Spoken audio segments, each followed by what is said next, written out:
Hi guys, it's Chris Slogar from BuckeyeInklings.com, and I have a super cute and very easy little favor for you to make today that is so adaptable to any kind of papers or theme.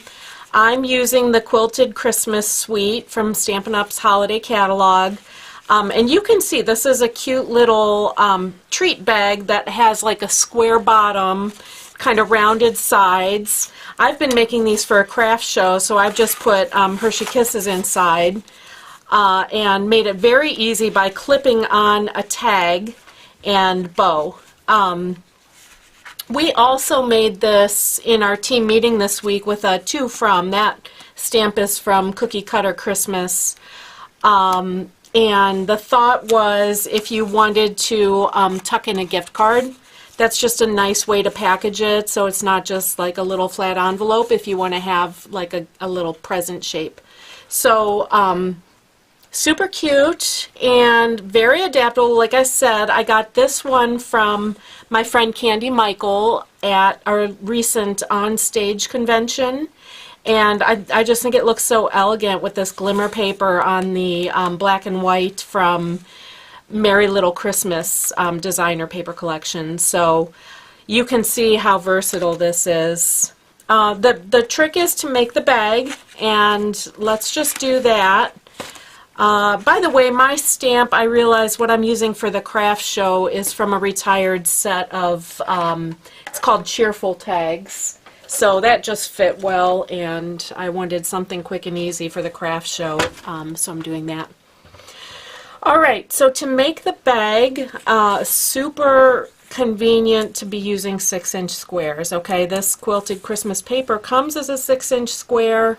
You can easily cut down our 12-inch collections to this size, and so that's really efficient. I am going to score this. I've got my markers set. They're each 1 3/8 inch apart. Okay, so the first one is at 1 3/8, the second is at 2 3/4, and then 4 1/8, and 5 1/2. Alright, so I am going to use the larger end of my stylus so I don't break through the paper, because this is designer paper, a little bit thinner than our cardstock. And make that first score at 1 3/8. Alright, and also I'm going to fold that back and forth so I can see it easily. And if you work the paper this way, this is just good to eliminate cracking. Our designer paper is nice and thick. Sometimes if you just fold it hard one way, you'll see a crack because it's such a thick paper. So that kind of eliminates that, and then you get the benefit of that sturdy paper for construction. Okay, so here's that first score line. I've got it now parallel to the top, and I'm going to score only to that line at 1 3/8. Okay, and then when I move to 2 1/2, I am going to score all the way. And then at 4 1/8, I'm just going to that line again, and at 5 1/2, I'm scoring all the way.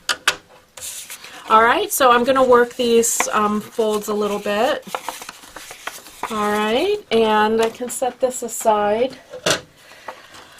And I have my snips. I think this might be easier to see on this side. I'm going to, on that little 1/2 inch fold, cut to the horizontal line and snip away to make a tab on that long edge.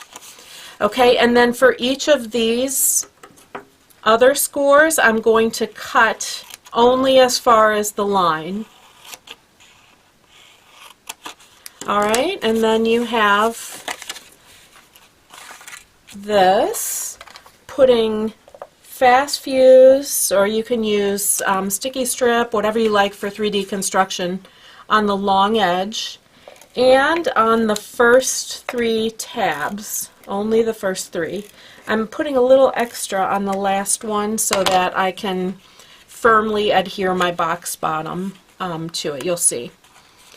Okay, so I'm going to first attach that long seam by folding this right over, oops, onto itself. And then you've got this. Okay, that's the start of your bag.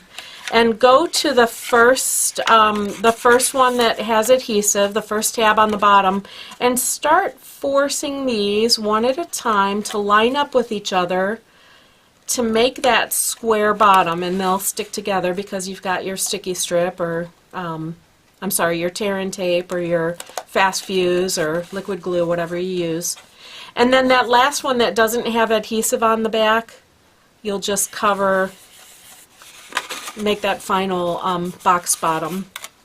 And then I'm going to take my bone folder and kind of press hard in there to make sure I've got that connected. And that's it. That's the bag. So for my craft show ones, well, actually, let's see, I've got this one ready. I also have added a tag made with a 2" by 6" strip of that same collection.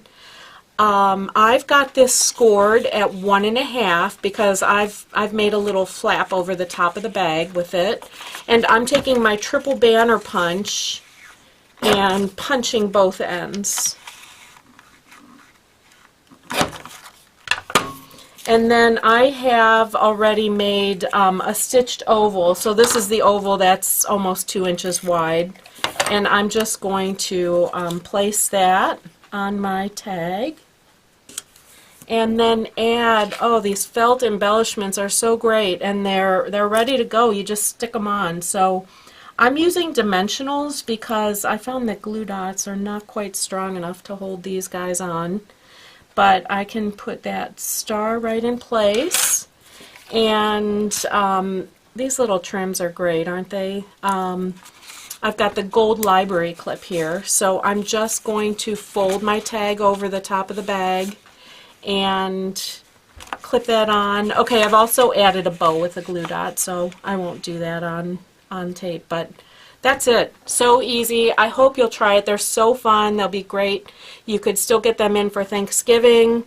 You could do them for birthdays, anything, any paper, any theme. So love that, and so easy.